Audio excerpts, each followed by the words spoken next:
नमस्कार, स्वागत आहे तुमचं आपल्या यूट्यूब चॅनलमध्ये, ज्याचं नाव आहे मराठी स्टोरीज वर्ल्ड. आणि आज आपण ऐकणार आहोत मन वेडे तुझवर जडले भाग 56. पण त्याआधी ज्यांनी ज्यांनी अजून माझ्या चॅनलला सबस्क्राईब केलेलं नाही आहे त्यांनी जाऊन चॅनलला सबस्क्राईब करा आणि बाजूचं बेल आयकॉन प्रेस करायला विसरू नका. तसंच तुम्हाला माझ्या स्टोरीज आवडत असतील तर छान छान कमेंट करायला आणि लाईक करायला देखील विसरू नका. चला तर मग सुरू करूया भाग 56. आधी मी तुला श्रीच्या घरातून निघाल्यापासून बघत आहे. तू खूप डिस्टर्ब आहेस. श्री काही म्हणाला का? साक्षीने काळजीने विचारले. नाही. आदित्यने बोलणं टाळलं आणि दुसऱ्या खुशीवर वळला. आधी माझ्यापासून काय लपवतो आहेस तू? साक्षीने त्याला खांद्याला धरून तिच्याकडे वळवलं. आधी काय झाले? तुझे डोळे का भरले आहेत? आधीचे अश्रूंनी भरलेले डोळे बघून साक्षीच्या मनात कालवाकालव झाली. आदित्यने साक्षीला मिठी मारली आणि हमसून हमसून रडायला लागला. मी खूप दुष्ट आहे ग साक्षी, खूप दुष्ट. आज श्रीच्या रूममध्ये जाऊन ते प्रकर्षाने जाणवलं मला. माझ्या आदूवर कुणीही करणार नाही, कुणीही केलं नाही इतकं प्रेम करतो ग श्री. पूर्ण रूम आदूच्या फोटोंनी आणि पेंटिंग्सने भरली आहे. तिच्या आठवणींवर आयुष्य काढायचं बोलतो आहे. तिला विसरून जगू शकणार नाही बोलतो ग तो वेडा. काय बोलू मी त्याला? मी जर त्याच्याविषयी शंका घेतली नसती तर आदू कधीच त्याला सोडून आली नसती. त्या दोघांना दूर करण्यासाठी मी जबाबदार आहे साक्षी, आणि हे मी कधीच विसरू शकणार नाही. मी गुन्हेगार आहे श्रीचा. माझ्या मनावरचं ओझं कधीच दूर होणार नाही का गं? मला दाखवता नाही येत गं, पण मी श्रीचा, मम्माचा, मावशीचा दोषी आहे गं. कधी कधी त्यांच्या नजरेला नजरसुद्धा द्यायची भीती वाटते मला. मला माझ्या आदूची माफी मागायची आहे. मला श्रीला सुखी बघायचं आहे. आदित्य त्याचं मन मोकळं करत होता. आधी आपण माणसं आहोत. तो चालवेल तसं चालतो. त्या वरच्या परमेश्वरावर विश्वास ठेव. त्याने नक्कीच काहीतरी विचार केला असेल श्रीचा. साक्षी आदित्यला समजत होती, पण मनातून तीसुद्धा तुटली होती आदित्यचं बोलणं ऐकून. तिच्या आयुष्यातल्या 2 महत्त्वाच्या व्यक्ती दुःखी होत्या. मनातल्या मनात तडफडत होत्या. त्यांची तगमग तिला बघवत नव्हती. हे पांडुरंगा, तुझ्यापासून काय लपले रे? का त्रास देत आहेस यांना? ह्या दोघांनी काय कुणाचं बिघडवलं आहे की त्यांना इतक्या त्रासातून जावं लागत आहे? तू आहेस तर त्याची प्रचिती दे देवा. माझा आदी आणि श्री दोघांनाही मला आनंदात पाहायचं आहे. माझी इच्छा पूर्ण कर देवा, पूर्ण कर. साक्षी मनोमन पांडुरंगाला विनवत होती. सकाळी साक्षीने श्रीला कॉल केला. हॅलो श्री, कुठे आहेस? साक्षीने फोनवर विचारलं. मी जरा राऊंडवर आलो आहे, पण आज नवऱ्याची सोडून माझी आठवण कशी आली तुला? श्रीने तिची खेचायचा चान्स सोडला नाही. ते काय आहे ना, आज मी फिश करी, फिश फ्राय बनवलं होतं. साक्षी बोलतच होती की श्रीने मध्येच तोडलं. नेकी और पूछपूछ, कुठे येऊ सांग? ऐकूनच तोंडाला पाणी सुटले, श्री म्हणाला आणि साक्षी हसली. आधीच्या ऑफिसमध्ये ये, मी तिथेच निघाले आहे. तुमच्या दोघांसाठी टिफिन घेऊन येते, साक्षी म्हणाली आणि तिने टिफिन भरायला घेतले. अर्धा 1 तासात साक्षी आदित्यच्या ऑफिसमध्ये आली तर श्री आणि आदी कुठल्याशा केसचं डिस्कशन करत बसले होते. साक्षी आत आली तसं दोघांनीही तिच्याकडे बघून स्माईल दिलं. तू एवढ्या लवकर पोचला सुद्धा? साक्षीने श्रीकडे बघत विचारलं. जवळच होतो, मग आलो पटकन. तसेही फिश खाण्याचा मोह मला आवरत नाही, श्री म्हणाला. पण खरं तर ही आदूची फेवरेट डिश होती. आदूच्या सगळ्या आवडीनिवडी आता त्याच्या झाल्या होत्या. वा वा, याला म्हणतात मेजवानी. Fish fry, fish curry, solkadhi, क्या बात है. साक्षी थँक्यू.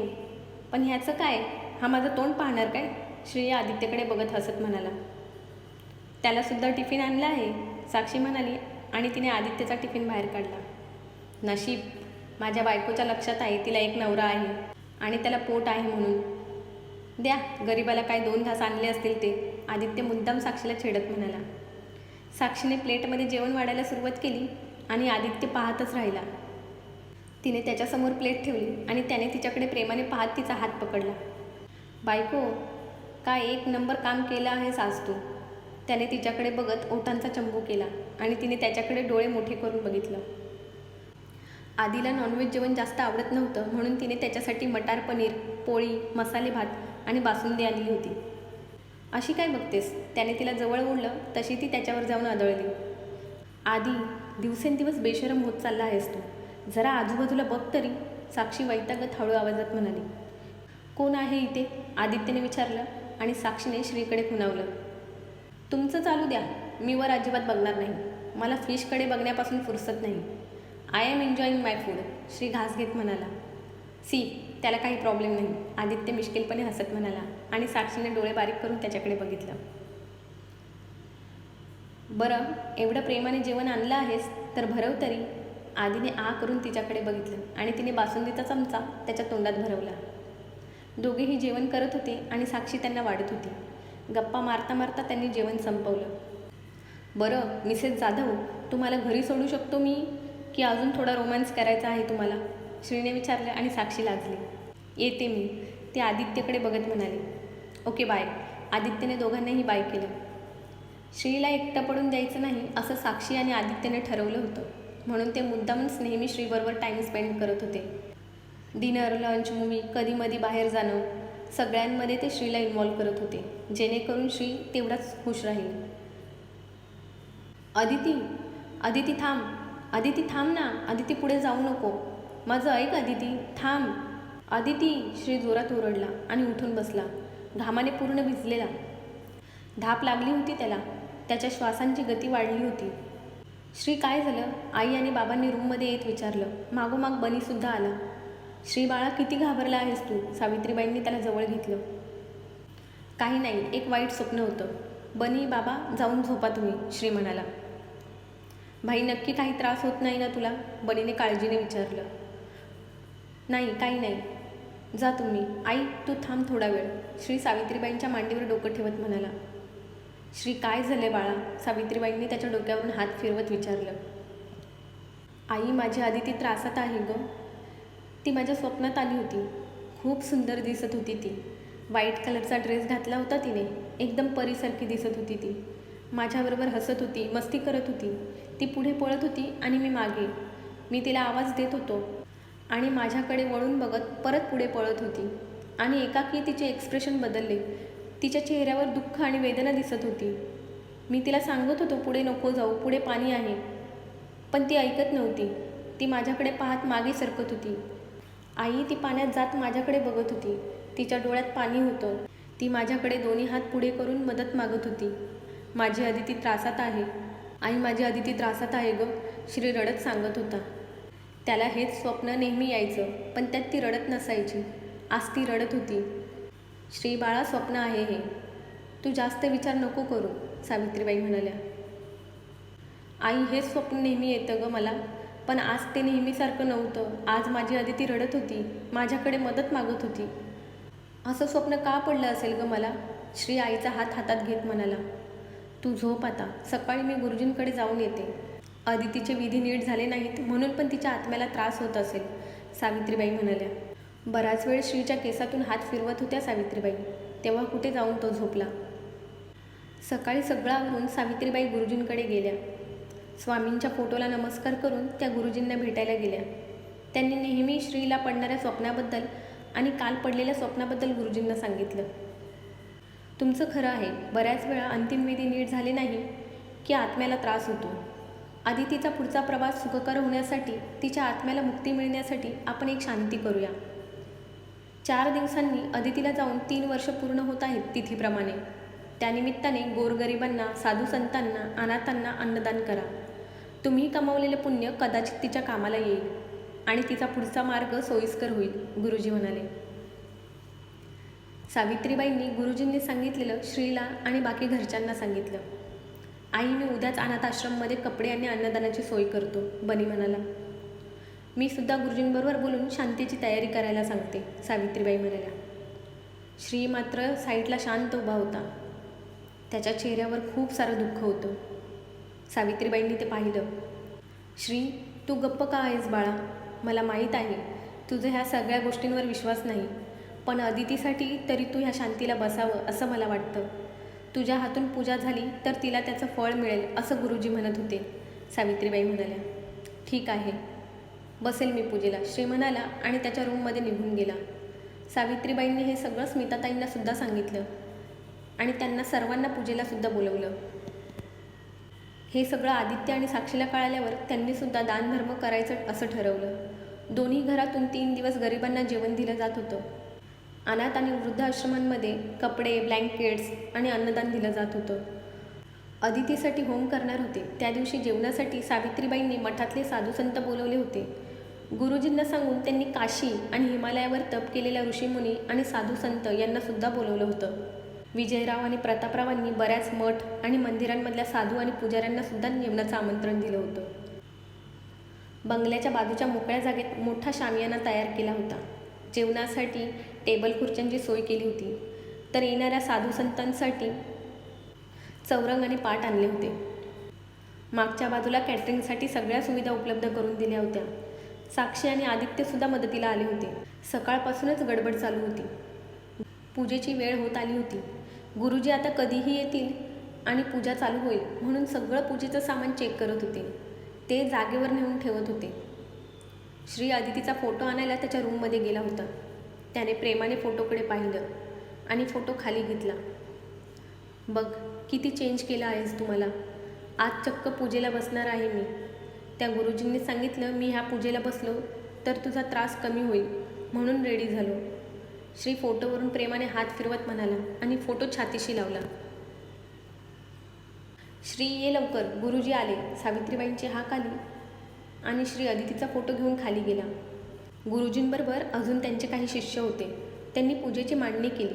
तोपर्यंत सगळे घरातले आणि जवळचे नातेवाईक आले होते. पूजेला सुरुवात झाली. पूजेला श्री बसला होता. बाकी सगळे पाठीमागे हात जोडून बसले होते. थोड्या वेळाने दुसऱ्या बाजूला जेवणालासुद्धा सुरुवात झाली. लोक येत होते, जेवून जात होते. बनी आणि गौरव लक्ष ठेवून होते. कोणाला काही कमी पडणार नाही याची काळजी घेत होते. दुपार होत आली होती. पूजासुद्धा संपतच आली होती की तिथे काही भगवे कपडे परिधान केलेले साधू पुरुष आले. त्यांनी जेवण चालू होतं तिथे न जाता पूजा चालू होती तिथे ते गेले. ते साधू पुरुष खूप तेजस्वी दिसत होते. ते येताच वातावरणात चेंजेस झाले. वातावरण खूप पॉझिटिव्ह वाटायला लागलं. अलक निरंजन, त्यांनी आवाज दिला. या बाबा म्हणत सावित्रीबाई आणि विजयराव जागेवरून उठून त्यांच्या पायाला लागले. माई, कुणासाठी होम चालला आहे? बाबांनी विचारलं. माझ्या सुनेसाठी. सावित्रीबाई अदितीच्या फोटोकडे हात करत म्हणाल्या. बाबांनी फोटोकडे एक नजर टाकली. अशक्य, जिवंत माणसाचं श्राद्ध घालत आहात तुम्ही. बाबा फोटोकडे बघत कडाडले. बाबा माफ करा, पण हे कसं शक्य आहे? तिला जाऊन 3 वर्ष झाली. विजयराव हात जोडत म्हणाले. बसलेल्या सगळ्यांचे कान वर झाले. सगळे त्या साधुपुरुषांकडे पाहत होते. आम्ही खोटं बोलत नाही बच्चा. या बालकाला आम्ही बघितलं आहे. हिच्या हातचं अन्न खाल्लं आहे आम्ही. बाबा बोलले आणि सगळ्यांच्या भुवया वर झाल्या. श्रीचं तर हृदयच बंद पडल्यासारखं झालं. तुम्ही खरं बोलत आहात? कशावरून? आदित्यने विचारलं. बेटा, हम साधू हैं. ना किसी से बैर रखते हैं, ना प्रेम और ना ही स्वार्थ. तुम्हें सच लगे तो सुनो. अगर अनसुना करना है तो तुम्हारी मर्जी. लेकिन ये समझ लो, हम स्वयं मिले हैं इस बच्ची से. बाबा म्हणाले. बाबा, कुठे आहे माझी अदिती? ती ठीक तर आहे ना? स्मिताताई बाबांच्या पायावर डोकं ठेवत विचारत होती. माई, जगत के पालनहार द्वारकाधीश के आश्रय में है. यमुना माई के आंचल में है वो. ढूंढो उसे. जी तो रही है वो, लेकिन पीडा में है. बाबा बोलले आणि आले पावली निघाले. बाबा, पण कुठे शोधू तिला? एवढा वेळ गप्प बसलेला श्री म्हणाला. किसी ने पुकार लगाई है पालनहार के दरबार में. यही वजह है कि हम यहाँ आए हैं. इससे ज़्यादा बोलने की अनुमति नहीं है हमें. बाबा म्हणाले. आणि अलक निरंजन, त्या साधूने एक पुकार लावली आणि ते निघाले. सगळेच शॉकमध्ये होते. कुणालाच समजत नव्हतं आता जे झालं ते सत्य होतं.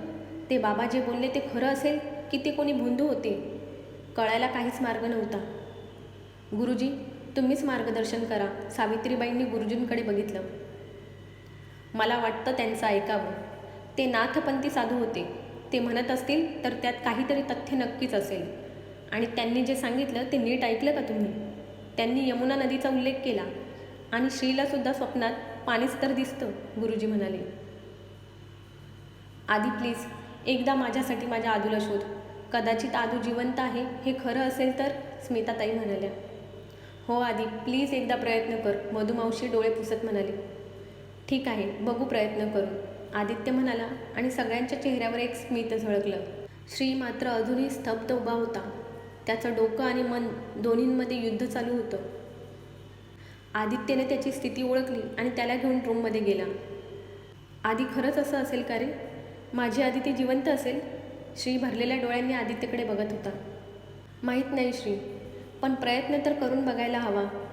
जर खरंच माझी आदू जिवंत असेल तर त्यापेक्षा मोठं सुख नाही माझ्यासाठी ह्या जगात, आदित्य श्रीच्या बाजूला बसत म्हणाला. ते दोघे बोलत होते की साक्षी आतमध्ये आली आणि श्रीच्या बाजूला बसली. श्री, आदी, ह्या जगात चमत्कार होऊ शकतात हे मी अनुभवलं आहे. मला वाटत नव्हतं मी जगेल म्हणून, पण तुमच्या प्रयत्नांनी मला जगवलं. श्री, तुझी मैत्री आणि आदी तुझ्या प्रेमाने मला जगण्याची उमेद दिली. आजसुद्धा आपल्याला एक चान्स मिळाला आहे आदूला शोधण्याचा. कदाचित ती जिवंत असेल सुद्धा. आपण तिला शोधलं पाहिजे, साक्षी म्हणाली. पण साक्षी, जर ती जिवंत असती तर ती आपल्याकडे आली नसती का? ती का लांब राहिली आपल्यापासून? आदी म्हणाला. कदाचित माझ्यामुळे. श्री भरलेल्या डोळ्याने त्याच्याकडे बघत म्हणाला. नाही श्री, मला तसं नाही वाटत. माझी आदू पळकुटी नव्हती. परिस्थितीबरोबर 2 हात करणारी होती ती, आदित्य म्हणाला. आदी, श्री, तुम्ही तिला शोधा. ह्या प्रश्नांची उत्तरं ती देईल, साक्षी म्हणाली. एक एक करत सगळे घरात आले होते. सगळ्यांच्या नजरा श्री आणि आदित्यकडे होत्या. ते दोघं काय निर्णय घेतात ह्यावर सगळ्यांचं लक्ष लागलं होतं. श्रीने भरलेल्या डोळ्यांनी सावित्रीबाईंकडे बघितलं. सावित्रीबाई पुढे आल्या. श्री, जा आणि शोधून आण माझ्या सुनेला, सावित्रीबाई श्रीच्या डोक्यावरून हात फिरवत बोलल्या आणि श्रीच्या चेहऱ्यावर एक आशेचा किरण दिसला.